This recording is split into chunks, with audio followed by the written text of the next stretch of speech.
Hello, this is from my students that are students, my students that aren't students, my students that were students, and maybe some students that want to be students one day. We're running a course online at the moment called The Specialist in Functional Performance, and I have some really gifted and talented people in there, and they're struggling to sort of pace things, and so in terms of they want to get ahead and be the best and get there. And so the modules aren't coming fast enough. And the material's good, but it isn't starting to knit. Now, I can't guarantee it knits until you get to Module 6. And then when you get to Module 6, you pick it up and run with it. But I want to tell you this. There's a complex side to training. And it's made more complicated by people who want to sell you stuff or who don't understand what you're actually doing. So as a trainer, the number one thing is that you're a trainer.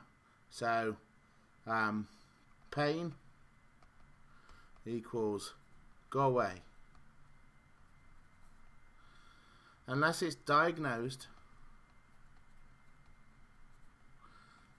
and they have a plan. Okay, that's important. But just a note on pain. You either bashed it or you used it too much.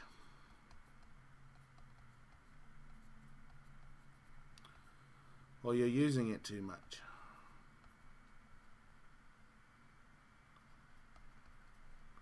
Or none of those.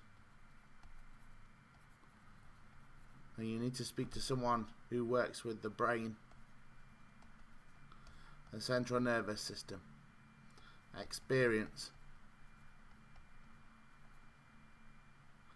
and a whole load of other stuff that, if I'm here in my knowledge of injuries, they're way up here off the line. And that's where you need to go. And that's a whole new field on its own. But that's great. That's great to know. Because that means we're not here to fix. And so the important quote here is, I can train you if I can find a space where there's no pain. I can train you in places of no pain. I can't, or I cannot, remove pain.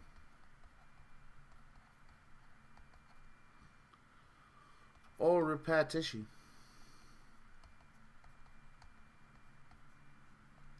However, sometimes this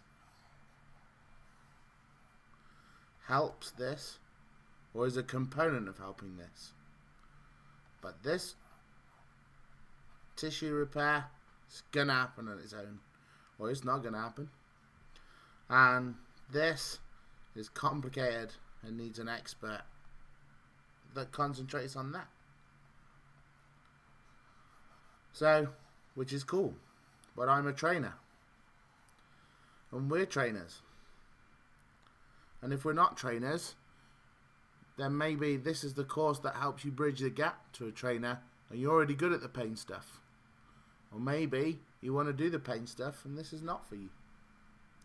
But let's think here. When you train someone, they come to you and they tell you that they believe movement is their solution. And their solution is to change something.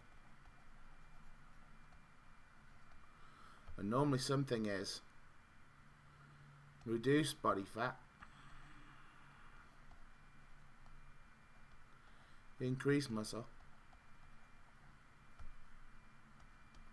both, be well, decline less fast.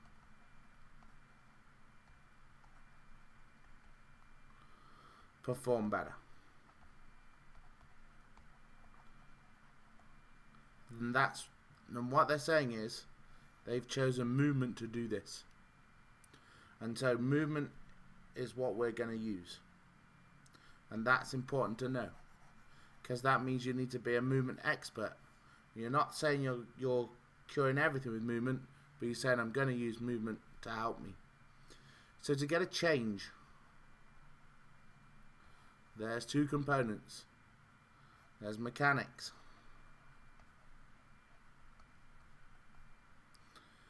And there's energy systems.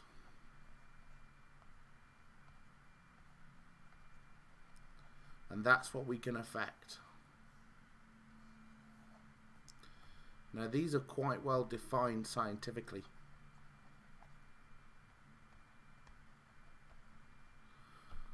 And you need to look at everything. How you power them. And how you excite them.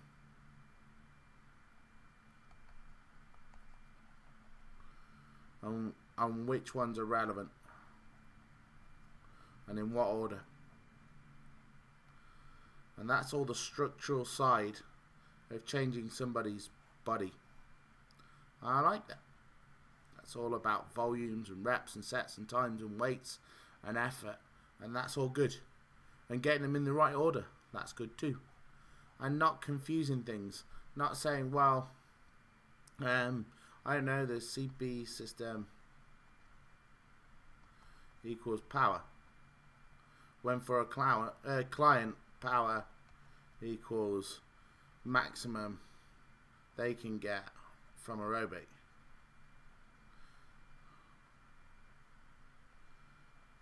Things like that are important. A brilliant one is, and I'm not going to lay claim to this, I'm going to tell you to go and type in Mark Hines into Amazon and read all of his books. But if you say, I'd like to strength train for a runner, you might also be saying, I'd like a runner to not be as good at running and not be as good at strength training as they could, and still not get the goal I want if it's a long enough distance. And so things like that you need to look into quite a lot. It's interesting. And if you're on our course, it's all in module 6. And I imagine we're going to have some good fights and debates in module 6 on that. But where we are in our course isn't there yet. So we're here, mechanics, which is cool. This is great. Mechanics are great. So we need to know some stuff. If we want to improve the mechanics of someone, then we want to match them closely. Now, matching them closely and doing stuff with bands and wobble boards isn't the same. So I believe, from the research I've been exposed to, from the clients I've been exposed to, all I've got is match it closely, and anything else is a bit further away from delivering the result. So to match it closely, I believe you need to know bone by bone, joint by joint, and muscle by muscle, an approximation of what's happening when you move. An approximation, because even the best people don't really know. And then I want to know that you can, without bias, find someone's personal movement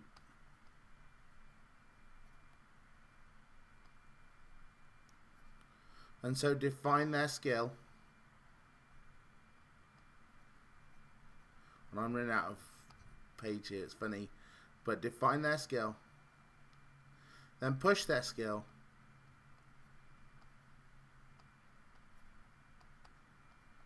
to identify, you compare luck, to identify how you can help them help themselves. Spelt in any kind of, put every letter in there. So that's important. I'm not going to rub Mark Hines off there. Remember, look him up on Amazon. So this means that when we start to work I need to know if you're going to be a trainer for faster. 1, you can see it all. 2, you can replicate it all. And you can't do this unless you can do that. And you can do this better once you can do that. And then the third thing is, can you coach? Because if you can coach, you'll find their 10. And if you can coach, can you see sequence? And does a sequence give you a key to what's going on? Or an answer that you didn't think you could find mechanically? And then can you affect structure? And that's where we can debate all along. But can you change it in the most scientific way we have available, which at best is crude, which is definitely a quote I stole from Mark Hines at some point, but I shall claim it as mine. And but it wasn't, it was Mark, and you should look up his books on Amazon. So if you're on the course now, the questions people are asking is this: we've done the hips, we've done the foot, and we still can't make head nor tail of how to make the HMAC meet the assessment.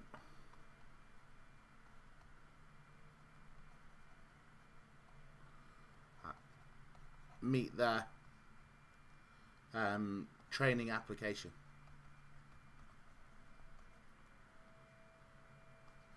And part of the reason for this is, and then the back of our mind is this: I need to fix it. And you don't. You need to observe it, and then you need to connect your client to it.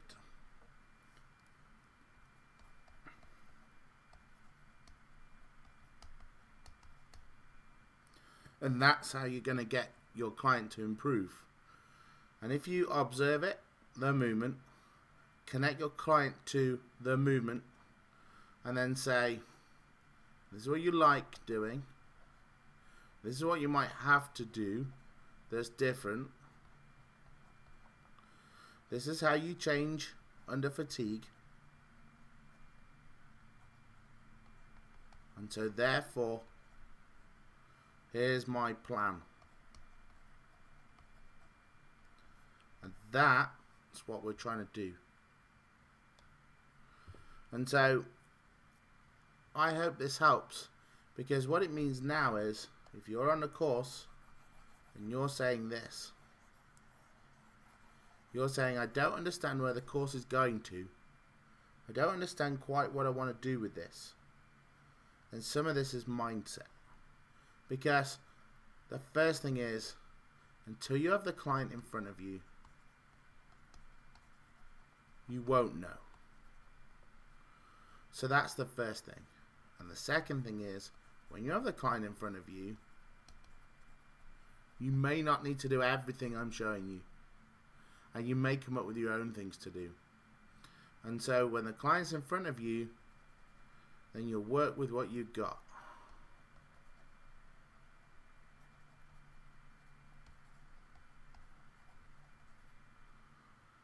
And then the third thing is, if it made sense now,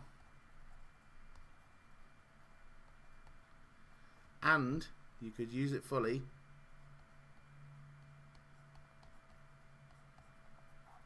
it'd be a three module course. So a little bit is, I've got to go with the journey, and then I've got to come through the journey to really know how it's used. And the important thing here is, we've already covered a lot of detail. And the HMAC, if you know that inside out, and you see it without the table, you got past the first stage. The second thing is, movement generation. If you can generate any movement at any joint, within any movement, any time, without thinking, in any direction, driven from any body part, if you can do that, you got the second bit. If you can coach a client, if you can spell coach a client, if you can coach a client to show you an 8, 9 or 10 performance repeatedly, and you have things in place to then start playing with mechanics. If you can ID the skills they don't like, they don't prefer, they don't naturally choose,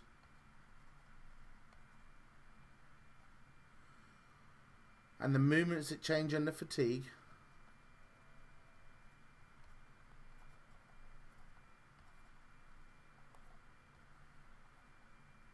and you can find ways of getting them to show you how they can use those skills, and they can move under fatigue back in a way that's an 8, 9 or 10, and they can use skills that they don't normally use, but they have them available.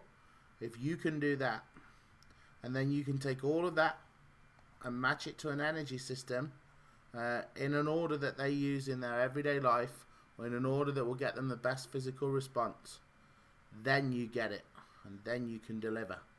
And the idea of this course is to take you through that process and get you there.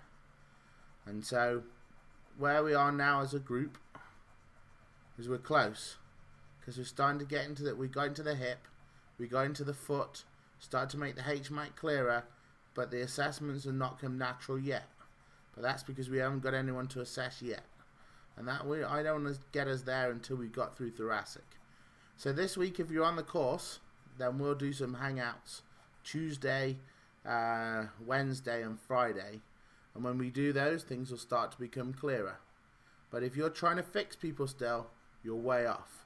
If you're trying to see skills, you're way in, and that's the whole point of this. So I want you to sort of, if you're on the group, feel free to comment. If you're watching this on YouTube and you want to know more, and you want to get involved in these courses, we offer them globally. We offer them online only, and we offer them online and live, and we support, once you get into the online system, that as the course revolves, you get invited back to everyone, so you never leave us. But if you want to get involved, that'd be great. Just email me, john@fasterglobal.com, and I'll tell you more. Okay, thank you for listening.